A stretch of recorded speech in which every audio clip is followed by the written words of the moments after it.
जरंगेंच्या त्या सभेला मी एका यात्रेसारखं पाहतो। त्या यात्रेमध्ये ज्या प्रकारे वेगवेगळे लोक येत असतात आणि मौज मस्ती करून जातात, त्याच प्रकारे तिथे काहीच वैचारिक घडलेलं नाही असं मी मानणाऱ्यांपैकी आहे। मी त्याही पुढे जाऊन म्हणेल की त्यांचं एकंदरीत जे बोलणं पाहिलं ते अत्यंत मगरुरी आणि एवढंच नाही तर अरेकारीची भाषा, ज्याला सामान्य मराठीमध्ये माजोरीपणा म्हणतात, अशी भाषा त्यांनी शिवराळ स्वरूपात वापरली। डिफेमेटरी आहे आणि म्हणून त्यांची अकलेची कुवत आता उघडी पडलेली आहे। मी जे आहे महाराष्ट्रासमोर आणि देशासमोर सांगू इच्छितो, एखाद्या जात समूह म्हणून लोकांना काहीतरी मृगजळ दाखवून एकत्रित आणून कोणीतरी गलिच्छ राजकारण करत असेल, कोणीतरी म्हणण्यापेक्षा राष्ट्रवादी काँग्रेसचे वयोवृद्ध पुढारी शरद पवार यांनी उत्तर द्यावं की ते आरक्षणाच्या मराठ्यांच्या समर्थनात किती काळ होते आणि त्यांनी वेगवेगळ्या ठिकाणी भाष्य करत जरंगेंना पाठिंबा कोणत्या कोणत्या स्वरूपात दिला ते त्यांनी जाहीर करावं। उद्धव ठाकरेंनी ते जाहीर करावं। आणि त्या पुढे जाऊन मला हे म्हणायचं आहे की विराट अशी म्हणजे न भूतो न भविष्यती अशी काही ती सभा झालेली नाही, सगळ्यांनी डोळ्यांनी पाहिलेली आहे। यात्रा सुद्धा त्याच्यापेक्षा मोठ्या होतात, त्याच्यामुळे मला त्या फार मोठे ब्रीद त्या गोष्टीला लावण्याचा माझा काही म्हणजे माझा इरादा नाही आहे। मला एक सांगायचं आहे, टीका करताना एक मराठा लाख मराठा सदावर ते बोलतात आझाद मैदानात असं ते म्हणाले। मला डंके की चोट पे सांगायचं त्यांना, एक मराठा लाख मराठा ही घोषणा सैन्यातली आहे, जातीची नाही आहे। मातृभूमीचं रक्षण करणाऱ्या सीमेवरची ती घोषणा आहे, त्या सीमेवर सगळे सैनिक असतात। त्यामुळं त्यांना रानभुलं असलेल्या माणसासारखं ते बोलत राहिले। बिना पेंद्याच्या लोट्याप्रमाणे त्यांचं ते चाललेलं होतं। त्याला मी म्हणतो बरगळणं म्हणेल, मी भाषणही म्हणता येणार नाही, कीर्तनही म्हणता येणार नाही, बरगळणं होतं। त्या पुढं मला जाऊन म्हणायचं आहे, ज्या प्रकारे त्यांनी अत्याचाराची भाषा केली, बघून घेऊ, आंदोलन सुरू करू, पोलिसांना सुद्धा धमकीवजा आज सुद्धा बोलण्यात आले। त्याही पुढे जाऊन जरंगे पाटलांना जास्त भीती काय वाटली ते सांगतो। जरंगे, तुम्हाला माहिती आहे आम्ही कायद्याचे भाष्य करणारे आहोत, संविधानाला मानणारी माणसं आहोत, प्रभू श्री रामचंद्राच्या विचाराची आहोत, छत्रपती शिवरायांचे आम्ही मावळे आहोत, डॉक्टर बाबासाहेब आंबेडकरांचे वारसदार आहोत। म्हणून आमच्यात ताकद होती, तक्रार दिली आम्ही रितसर, नोटीस दिली आम्ही रितसर। पोलिसांवर ज्या प्रकारे आगपाखड करण्यात आली, ठरवून त्यांना टार्गेट करण्यात आलं होतं, गंभीर स्वरूपाचे 307 सारखे गुन्हे आहेत। मला सांगायचं आहे, राज्य शासनाला, केंद्र शासनाला, कोणत्याही सरकारांना माननीय सर्वोच्च आणि उच्च न्यायालयाने सांगितलेलं आहे की गंभीर स्वरूपाच्या गुन्ह्यांमध्ये वापस गुन्हे घेता येणार नाहीत। ही आगपाखड आहे।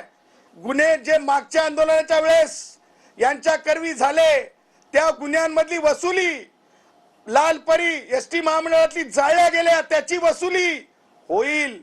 आणि कुठेतरी मला सायलेंट करावं काहीतरी बोलून, परंतु मी सायलेंट होऊ शकत नाही, कारण मी जे नेतृत्व करतो ते नेतृत्व खुल्या वर्गातील या देशाची धरा, या देशाचे पिल्लर, मग ते ब्राह्मणांपासून ते शेड्यूल कास्ट शेड्यूल ट्राइब पर्यंतचे जे कोणी गुणवंत असतात, जे मिरिटियस असतात, जे जगात नाव करतात, देशात नाव करतात, देशाला पुढे नेतात, नासा पर्यंत या देशाला नेतात, त्यांचं नेतृत्व मी करतो।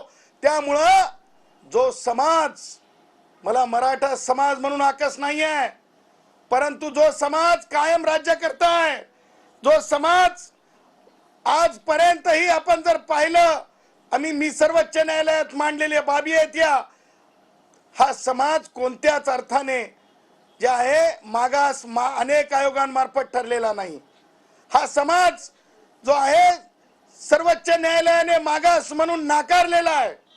हा समाज जो आहे, हे समाजाला दिलेलं आरक्षण जे आहे माननीय सर्वोच्च न्यायालयाने असंविधानिक ठरवलेला आहे, अल्ट्रा व्हायरस ठरवलेला आहे तो कायदा.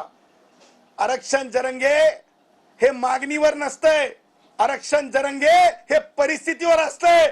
आज सुद्धा जरंगे स्वतःला पाटील म्हणतंय.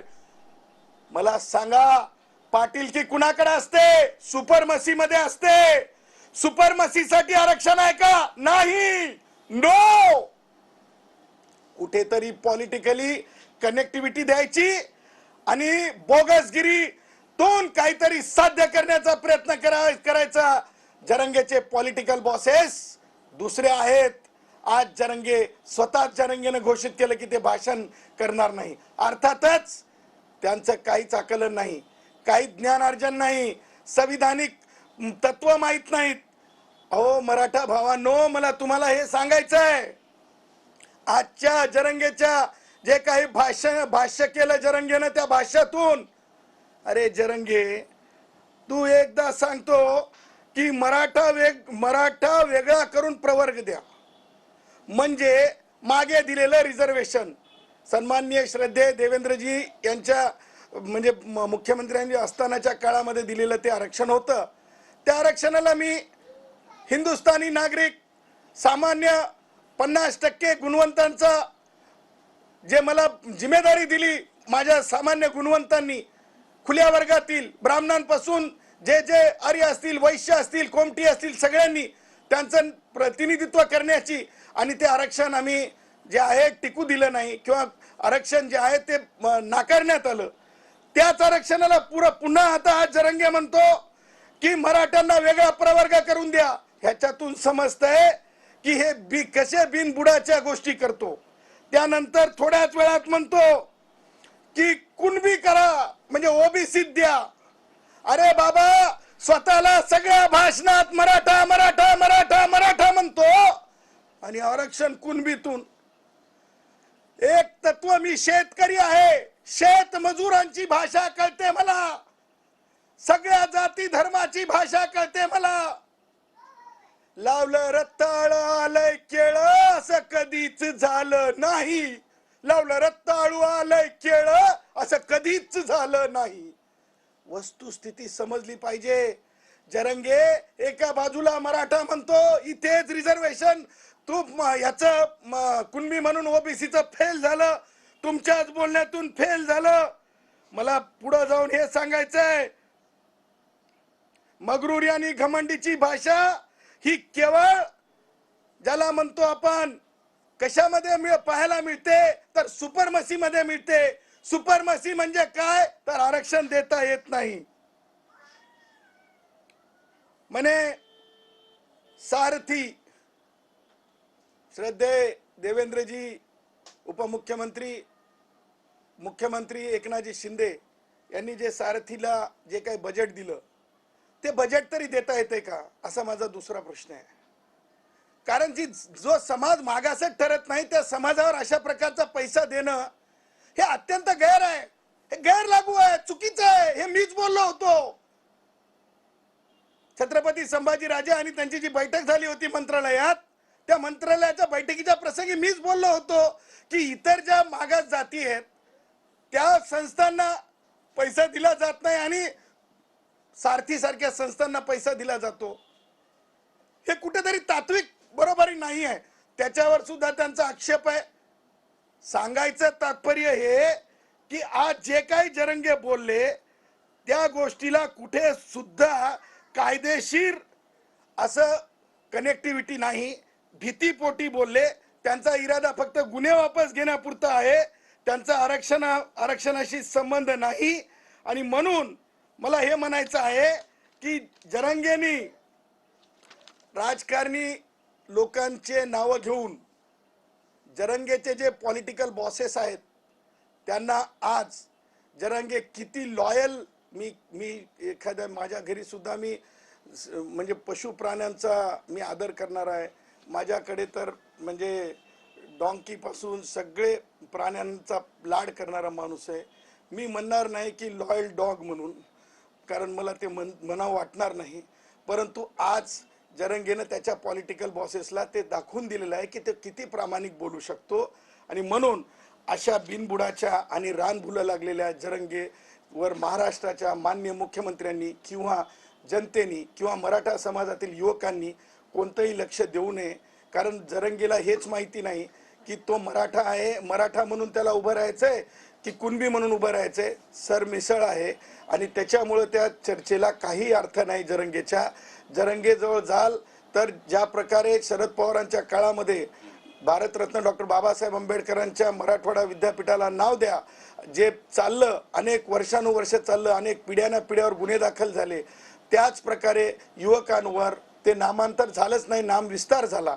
शरद पवारांचंच तेही राजकारण होतं असं मी ठामपणे डंके की चोट पे सांगतो. त्याच प्रकारे मराठा युवकांनो, या जरंगेच्या नादी लागू नका. आजची लिटमस टेस्ट होती, म्हणजे एक आपण टेस्ट केलेली होती. आजची सभा माध्यम